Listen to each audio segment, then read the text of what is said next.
Throughout Mario's many adventures, Bowser is quite relentless in his defense. I mean, in the games there are countless enemies that you run into, however perhaps the most common one you will encounter is the Goomba. They are tiny, defenseless creatures that resemble a mushroom, as do many things across the games. So today, my Goomba enthusiasts, let's take a look at the history of these creatures, how they were created, and their appearances throughout the games and other forms of media. So, where did the Goomba originate from? The origin of the Goomba is honestly pretty wacky because while they are meant to resemble shiitake mushrooms, a fact that was confirmed in a 2012 Owada Ask interview, the Japanese name for Goomba is Kuribo, which translates to chestnut in English. This actually came from a misunderstanding of the original sketch. Anyway, we are running a little bit out of context here. The Goomba was created during the development of the first mainline Mario game, Super Mario Bros. For the Nintendo Entertainment System. Being that it was the entry point for the series,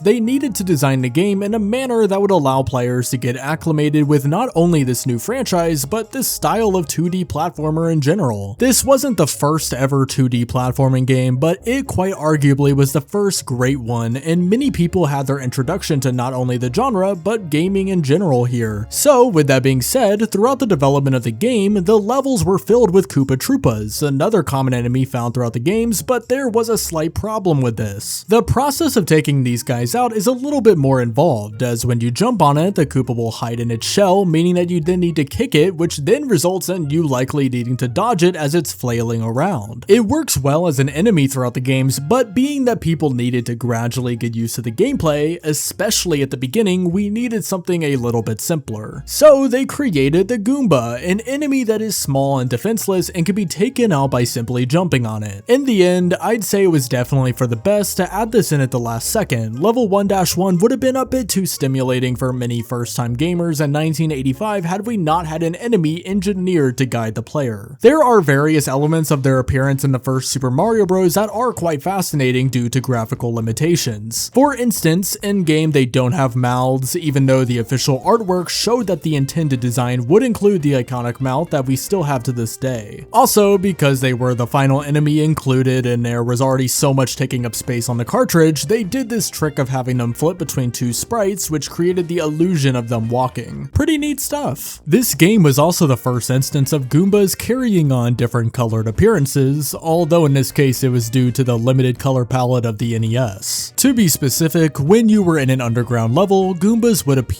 teal, and in castle stages they were gray. The following mainline Mario game to feature Goombas was Super Mario Bros. 2 in Japan, or as it is known in the West, Super Mario Bros. The Lost Levels. The game was essentially a much harder version of the first title, even reusing the same assets, so nothing of note is different regarding their appearance. However, this game is fucking sadistic and annoying, so we get Goombas thrown around a bit more relentlessly than before. For the mainline Mario games, they would skip an appearance in Super Mario Bros. 2, which makes sense given that game playing so uniquely compared to the other games in the series, which takes us to Super Mario Bros. 3. Their functional behavior isn't much different from the first two mainline games, however, now there are variants that can be found throughout the levels, such as having wings, in which case they are known as Para-Goombas. Then there are Grand Goombas, much larger than their typical counterparts. Physically, this is also the first time Goombas are seen with mouths in-game, leading to much more personality during the actual gameplay. Also, specifically in level 5-3, you can run into a Shoe Goomba, which hops around, making avoiding it a bit trickier. Moving onward with the mainline games, we have to skip over Super Mario Land 1 and Super Mario World since they don't actually make an official appearance in these games. See, it's weird because in the case of Super Mario Land, they specifically note the Goomba-like creatures as Goombos, so because they technically seem to classify as their own separate species that resides in Sarasaland, that doesn't count here. In the case of Super Mario World, they similarly are a very similar species called Galoombas. In this game, it was originally supposed to be Goombas, but throughout development, it kept shifting its design before eventually becoming a different species with a few different characteristics. The first time the Goombas would be featured in a handheld game was Super Mario Land 2 6 Golden Coins for the Game Boy. Here we have a few different physical iterations found throughout the game. For example, when in the Pumpkin Zone, you can find them having a Boo-esque look, or in the Turtle Zone, they could be seen wearing diving helmets. Before moving on to the next era of Goombas, that was just the mainline titles, but what about the spin-offs? There are are going to be a lot of spin-offs to rapid fire throughout the video, so buckle up. I'm going to specifically go through the ones that I found interesting, since a lot of these appearances become pretty redundant, but it's still a lot, so don't worry. Super Mario Bros. Special is a really fascinating game in general, as it was a Japanese PC exclusive released in 1986 that many people in the West have no idea about, which honestly maybe I should make a history video just about that. In that game, Goombas appeared with this red and white look, which is pretty funny. Super Mario Bros., I would prefer not to butcher the pronunciation of that, was a Japanese animated film released in 1986, which featured two Goombas who work for Bowser. I've never had the chance to see this, however they seem to play a pretty critical role in duping Mario and Luigi, so props to them. Then there is the Super Mario Bros. Movie, no, not that one.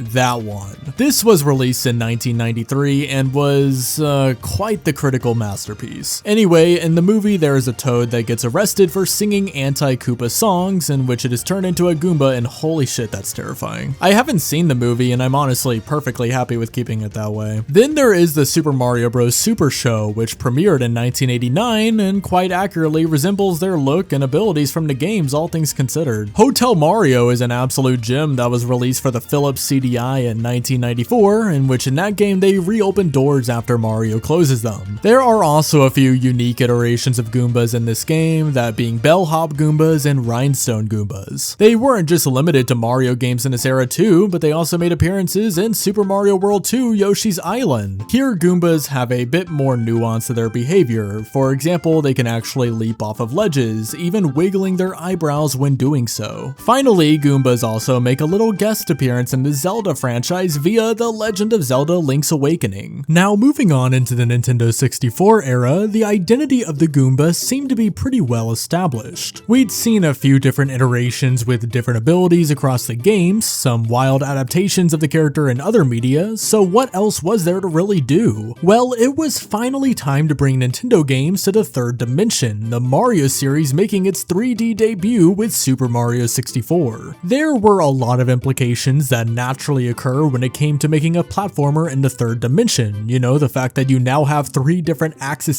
to worry about instead of just 2. One of those changes comes from the enemies that roam about the levels. So this time around, Goombas kind of wander around their set location of a level until Mario appears, in which case they start chasing him. It's sort of like how hostile mobs work in Minecraft. Much like their typical mainline Mario appearances though, you can still take them out by simply jumping on them. Also, in Super Mario 64 and Super Mario 64 DS, jumping on a Goomba will result in a coin coming out, which gives you health. As I mentioned, they of course appear in Super Mario 64 DS as well, although with a bit more of a modernized design. Also, in this game, Goombas occasionally will wear either a Mario, Luigi, or Wario cap, in which taking it out transforms you temporarily into that respective character with their abilities. I'm not really sure how Goomba suddenly has these magical shape-shifting abilities in it, but that's just how the lore unfolds. So in terms of other 3D Mario games in this era, Super Mario Sunshine is a similar case to Super Mario Land 2 and World. There is a sort of relative of Goombas called Stroll and Stew in the game, but nothing official from the Goomba lineage. And then in terms of Super Mario Galaxy, your typical Goomba functions similarly to how they did in Super Mario 64, although this time they are much more susceptible to your spin attack. Here in terms of Super Mario Galaxy, there is a new species of Goomba called the Micro Goomba, a little yellow iteration that is a bit weaker. There are also a few new species that seem to be related to Goombas in the Galaxy games, such as Octoombas and Astro Goombas. Also, technically Super Mario Galaxy 2 chronologically isn't supposed to fall in this section of the video, but it doesn't make sense to separate it as there isn't a ton to talk about and it's so similar to Galaxy 1. This game features Para Goombas making their 3D Mario debut, a few more cases of the Grand Goombas, and even a mission that has you luring a Goomba in the Boulder Bowl Galaxy. Now in terms of 2D Mario games from this area, here we saw the beginning of the New Super Mario Bros. Onslaught with New Super Mario Bros. DS, which more on that in the next chapter of the video. In this game, they generally function similarly to the previous 2D Mario games, although now they do a little dance alongside the music of the game, which is adorable. Whenever you have the mini mushroom, it is now canon that Goombas are resilient unless you do a ground pound, which is pretty neat. Also, now the color of Goombas is not different depending on the location of level themes, so perhaps the species has evolved a bit by this point in the series. Most of the Goombas present in this game feature 2D sprites, although notice the word most in that sentence. That is because this time around in World 4, you fight a massive Goomba that is a full-on 3D model. In terms of 2D Mario, there were of course also the Super Mario Advance games, but there isn't a ton to talk about since those are remakes of the old school titles. So, time for the spin-offs. By this point in time, Mario spin-offs really started to blossom all over the place, so we definitely got a lot more to talk about, so let's go ahead and kick things off with Mario Kart. The first Mario Kart game to feature Goombas in any capacity was Super Circuit, in which they can be seen during the award ceremony with their Paper Mario design, which more on that in a second. Their first time acting as an obstacle during gameplay was in Double Dash, in which they can be seen at the end of Mario Circuit. Similarly, in Mario Kart DS, they are also used as obstacles in Mario Circuit in that game, although we got 2D sprite Goombas this time around. And also, they are seen in a few of the missions of the game. Next up is Mario Party, in which Goombas appeared right from the get-go with Mario Party 1 for the Nintendo 64. Specifically on the board Peach's Birthday Cake, there is a specific part of the board where a Goomba forces the player who runs into him to pay 10 coins to participate in a flower lottery. Also, there is a minigame called Crazy Cutter that essentially has the player drill a specific shape as accurately as possible, and one of the shapes that can appear is that of a Goomba. It technically isn't an official representation of the Goomba species itself, but a cute Easter egg nonetheless. In Mario Party 2, anytime you encounter a duel or battle minigame, the presentation of said minigame is hosted by a Goomba. On Mystery Land, there is also a Goomba that can be seen on an airplane. For Mario Party 3, Goombas once again host duel and battle minigames, however, there is rather interesting development here. Now in duel mode, Goombas are Luigi's default partner, so canonically I guess Goomba and Luigi are allies. This game also features portrayals of Goomba's design in minigames, but I won't keep bringing those up unless it features the official Goomba himself since we'd be here all day. On Mario Party 4, Goomba also has his own board called Goomba's Greedy Gala, also taking on the role of being one of the hosts of the game itself. Now Goomba got some drip with that flashy little pink top hat and tie. Mario Party 5 has a lot of Goomba representation, such as a capsule themed around him, but once again we will just stick with the physical Goomba species rep for the sake of the video. There are a few minigames where Goomba is physically present, such as hosting mathletes or being an obstacle on Hotel Goomba. In Mario Party 6, Goombas once again appear in various minigames. They have their own orb players can use and are in the background of Thirsty Gulch, which is a solo board. They have a bit more involvement in Mario Party 7, being involved in a board event on Pyramid Park and Bowser's Enchanted Inferno. Once again, they also make appearances in some minigames as well. Finally, for home console Mario Party games released during this era, in Mario Party 8 there is a whole board that is themed around Goomba, that being Goomba's Booty Boardwalk. Specifically here, we have a new iconic Goomba character being Captain Goomba. Maybe iconic is a stretch, but who cares. As is the typical case, there are once again minigames involving them too. Before moving on from Mario Party, we gotta talk about the handhelds too. God, there's so fucking many of these during this era. In Mario Party Advance, there is a Goomba house in which we can learn a new piece of Goomba lore, that being that they apparently love dancing. He also tasks you with getting him a train ticket, so once again Goombas casually commuting on trains is a new piece of lore. In terms of Mario Party DS, they mainly just make appearances in some minigames, which is cute or whatever. As is pretty clear by this point, Mario is quite the versatile character, and by the late 90s he even started making his landing in the RPG genre. I feel like these games are probably going to be among the most interesting in this entire video due to the nature of how much more characterization they are given. So it all started in 1996 with Super Mario RPG: The Legend of the Seven Stars, which was a joint collab between Nintendo and Square Enix. Now, because this game was remade on the Switch, I'm going to be using that as my footage since I don't currently have footage of the original game and it's mostly the same, so yeah. In this game, Goombas are among the first enemies you will run into in the Mushroom Way, either attacking you by biting or shooting sharp thorns. Imagine they did shit like that in the 2D Mario games, that would be wild. Now we get more confirmation that Goombas tend to attack in groups, perhaps being the Mario equivalent of wolves or something like that. Also, once you reach Monstro Town, there are Goombas as NPCs that you can interact with. Then the Mario RPG series would split between Mario and Luigi, typically on the handhelds, and Paper Mario on home consoles, except for the 3DS. In this era, we had a couple couple of games to talk about, but let's go in chronological order. Paper Mario on the Nintendo 64 is where things in Goomba lore really start to pick up. For starters, the prologue of this game has you in Goomba Village, a community of peaceful Goombas where you meet your first partner of the game, Goombario. This little guy is your main source of information throughout the game, with his primary ability being just that in the overworld. The other Goombas who live here in Goomba Village are pretty interesting as well though. For example, Goomba is the grandfather of this family who apparently had his own adventures throughout his youth. Learning all of this kinda makes you feel bad about relentlessly killing them in every game, doesn't it? Anyway, throughout the original Paper Mario, you can still occasionally run into hostile Goombas too, particularly in the prologue on your way to Toad Town against the Goomba King. Also, during this section, a few more Goomba characters are shown as his henchmen, the red and blue Goomba Bros. But no,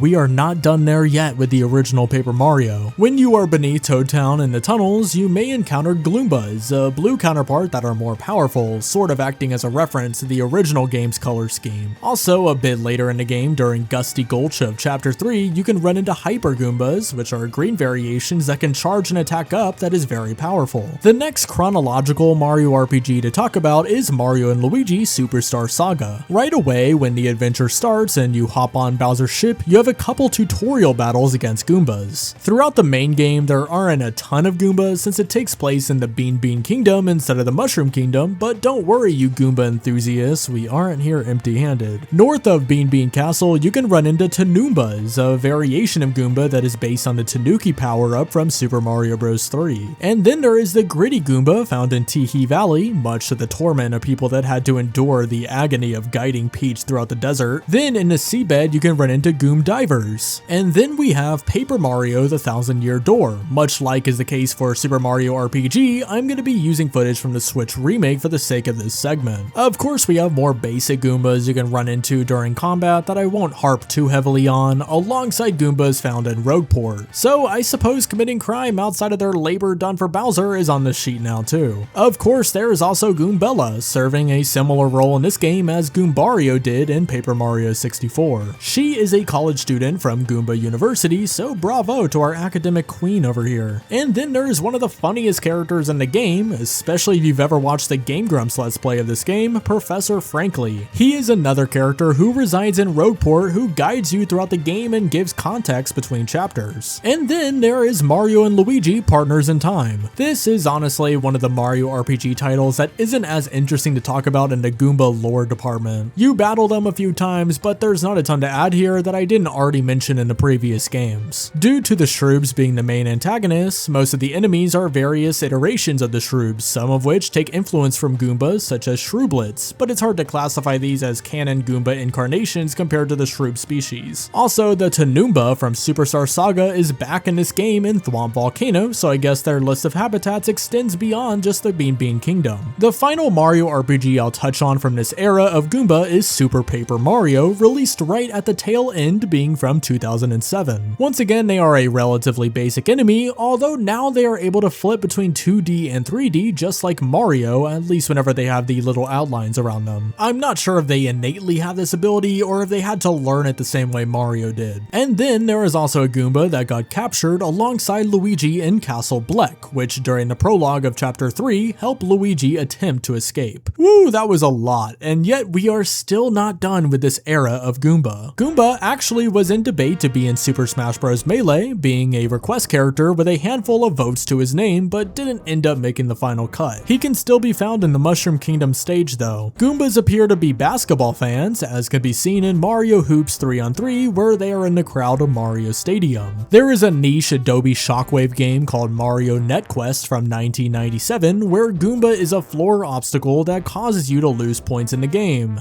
Yikes. Goombas also make a cute little appearance in Super Princess Peach for the DS, where a lone Goomba leads an invasion to take over Peach's castle. There are even two vibe-based Goombas, either being mad or sad in the game. So Goombas officially experience core human emotions. Got it. Also in WarioWare Inc. Mega Micro Games, Goombas appear in a couple of the micro games. A very random appearance Goomba made was in Wii Fit also, with an 8-bit cameo in the jogging minigame. And that's about it for interesting Goomba inclusions from this era of time, so now let's move into the dreaded new era. So as is the case with each of these eras, let's start off by talking about the mainline games. This time period was marked by monotony, with the onslaught of new Super Mario Bros. Games and the aesthetic from said games carrying over to the spin-offs as well. So will that also apply to the portrayal of Goombas too? Well, let's find out. As for the 2D Mario games, new Super Mario Bros. Wii has them functionally the same but with a few new quirks. For one thing, in World 1, you can run into a Goomba on the world map that causes you to have to take out 8 of them in order to rescue Toad. There is also the introduction of what's known as the Hefty Goomba, which stomping out causes 2 smaller Goombas to pop out. In level 9-7, there are also prickly Goombas in which they are tucked away inside of chestnuts, showing that perhaps they have evolved to defend themselves. Also, when you fight Kamek in World 8, he can turn platforms into Goombas, which adds interesting lore implications across all of the games, to be honest. Like, how many of these platforms Mario ever runs across could secretly be Goombas or even other enemies? Who knows? In New Super Mario Bros. 2 on the 3DS, we have gold Goombas that give you 5 coins and skeletal Goombas. In New Super Mario Bros. U, they work pretty similarly to how they work in Wii, but now they jump to the background music similarly to some of the other New Super games, which is pretty cute. This game also introduces Goombrats, a Goomba adjacent species that is pretty adorable. On top of all of that, there is also a brand new type introduced in one specific level, that being Skyward Stalk in Sparkling Waters, where we have Balloon Goombas. It's sort of like that one level in Kirby's Epic Yarn, if you know, you know. In terms of the 3D games, we have Super Mario 3D Land, where a few new Goomba types are introduced. For one thing, you can encounter a tower of Goombas, which is intimidating at first until you remember the Tanuki leaf easily lets you fuck these up. Speaking of, there are also tail Goombas now, which have the ability to swing their tail around. A similar situation is found with Super Mario 3D World, where the new power-up in that game, the cat suit, has a Goomba iteration that retains the abilities of the power-up. Also, we got Goombas that have learned how to ice skate, as seen in the level Snowball Park. Goombas can even be seen riding on floaties now. Then we got Super Mario Maker for the Wii U, giving you the ability to make your own Mario levels. In this entry, they work the same as the previous games for the most part, however, being that they can be placed underwater, they can now swim. They can also be stacked now, bringing over that Goomba tower previously mentioned with Super Mario 3D Land. In terms of spin-offs, let's start off with Mario Kart. Mario Kart Wii was released in 2008 for the, well, Wii, and Goombas are seen as spectators after you complete a Grand Prix. On top of that, they also appear as obstacles in a few of the tracks. In Mario Kart 7, they appear on a few more tracks, and we even have wooden cutouts of Goombas on Piranha Plant Slide. And then with Mario Kart 8 for the Wii U, they once again appear on 3 different tracks throughout the game, and on Mario's circuit, we have the appearance of Goomba Towers. A really cute detail, by the way, that can be found on Water Park is that the height requirement being shown is with a Goomba. As for the Mario RPGs, this is one where I am displeased to report that compared to the RPGs from previous eras, it's a bit less interesting now. Like in Paper Mario Sticker Star, their feet are brown now instead of red. Oh my god. In this game, they seem to have gotten a bit stronger than the previous Paper Mario games, as well they have more health now, or perhaps Mario is weaker. They have gained a new ability now too, being able to turn into paper airplanes as an attack. There are other examples of this in the game too, such as two-fold Goombas, Goomba Wheels, or Mural Goombas. Goombas also reappear in Paper Mario Color Splash, although this time they are not the main common enemy, as that honor goes to Shy Guys. Outside of being enemies, they can be found as NPCs in levels such as the Golden Coliseum or the Sunset Express. For Mario and Luigi Bowser's Inside Story, they can be used as a special attack when playing as Bowser, specifically the Goomba Storm ability. There are also a couple of new Goomba variants that you may have to fight when playing as Bowser, specifically the Chaboombas, which funnily enough, my first time reading that, I thought it said Chud Goombas, but unfortunately that's not the case. As well, there are Choombas found about halfway through the game. There are even Goomba adjacent species found inside of Bowser when playing as Mario and Luigi. In Mario and Luigi Dream Team, Goombas can be found as enemies inside of Driftwood Shore. I mean, just in general, it's interesting how in Dream Team game, Goombas are found more so in the latter portion of the game, a deviation from their role as beginner-friendly placements. And then with Mario and Luigi Paper Jam, they are commonly found in Sunbeam Plains as well as Neo Bowser Castle. Throughout the game, a slightly creased Goomba will appear as a recurring character as well. Moving on to Mario Party, from here on out I will kind of consolidate the redundancy of things like Goombas appearing in minigames since you get the point on that front. That is the case with Mario Party 9, Island Tour, 10, and Star Rush. During this era, Goombas regularly appeared in the Mario and Sonic games as well across various events. For example, in Mario and Sonic at the Olympic Winter Games on the Wii, they can be found in things like figure skating and dream figure skating. Once again, by nature, the further we get down the line, the more and more Goomba anatomy and abilities seems to have been solidified, so there isn't a ton new to talk about. The same generally goes for the Mario sports games from this time period. Goombas occasionally made their appearance, but from what I gather, there's nothing super particularly notable. There's still a couple of cute little things to note as well. For example, the Super Mario mashup pack on Minecraft would add Goombas as a reskin for chickens, but being that it was a retexture, they technically don't exist canonically in the Minecraft world, but I suppose the idea of them does. There is also a 3DS game called Puzzle and Dragon Z plus Super Mario Bros. Edition where Goombas appear as the wood type. For my chess fans out there